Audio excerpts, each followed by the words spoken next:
Саламатсыздар ма, құрметті оқушылар. Бүгін біз алгебра 7-ші сынып 3/145 есепті ашарамыз. Бұл жерде y-тен 4 бөлінген x деген функция берілген. Осы арқылы біз бұл жерде x-тің мәні берілген, y-тің мәні берілген.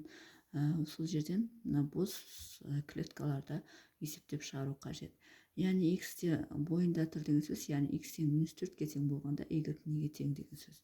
Оны есептеп шығаратын болса, бірінші y-тен 4 бөлінген x-тің орнына -4 қоямыз. Сонда 4-ті -4-ке бөлсек -1 болады. Сонда бізде бұл жерде x берілген, y-іміз -1 болу қажет. Яғни y-тің орнына -1-ді қойсақ, x-іміз -4-ке тең болады. Екінші, бізде енді x емес, енді бізде y берілген, y-тің орнына қойып x-ті табу қажет. y-тің орнына қойдың сөз, y-тің орнына -2-ні қоямыз. 4 бөлінген x болады. Осы жерден x-ті табатын болсақ, пропорция бойынша мынаның бөлшектің бөлімінде 1 бар деп, x-ті мынаған, 4-ті мынаған көбейтеміз. Сонда -2x тең 4 болады. x тең 4-ті -2-ге бөлсек -2 болады. Демек x-іміз бізде -2 болады екен. Яғни y -2 болғанда x-іміз -2 болады. Енді үшінші, x-іміз -1 болғанда, яғни y-тен 4 бөлінген -1 болады, ол бізде -4 береді. Осылай есептеп шығарамыз, бізде -4 болады.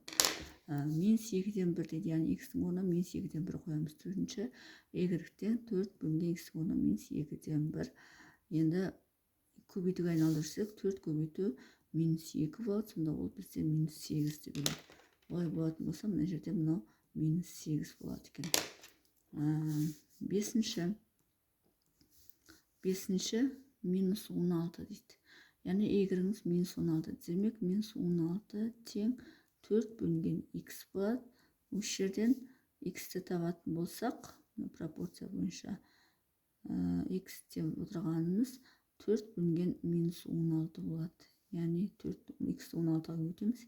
Яғни -16x тең 4-ті 1-ге өтеміз, 4 болады. Осы жерден x-ті табатын болсақ, 4 бөлінген -16 болады. Екеуі қысқарады, -1 бөлінген 16-ке бөлсек 4. Сонда x-іміз -4-тен 1-ге тең болады екен. Мына жеріміз -1 бөлінген 4 болады екен. Алтыншы, x-іміз 0,25. 0,25 деген сөз, ол бізде 4-тен 1 деген сөз. 1-ді 4-ке бөлсек 0,25 шығады. X-тің орнына 4-тен 1-ді қоямыз. Демек, y-тен 4 бөлінген 4-тен 1 болады. 4 бөлінген 4-тен 1 көбейтетін болсақ, яғни бөлуді көбейтуге айналдырамыз, 4 болады, сонда 16 болады екен. Y-іміз 16 болады екен. X-іміз 4-тен 1 болса, Y-іміз 16 болады. Енді мына жерде Y-іміз 8-ге тең болып тұр, X табу керек дейді. Жетінші, Y-тің орнына 8-ді қоямыз, 4 бөлінген X дейміз. Осы жерден X табатын болсақ, 8x тең пропорция бойынша 4 көбейту 1, 4 болады.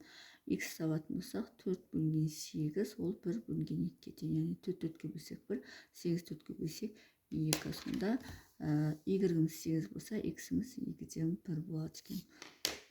Y-іміз 4 болса, яғни 4-тен 4 бөлінген X болады. Бұл жерде пропорция бойынша 4x тең 4, X тең 1 болады.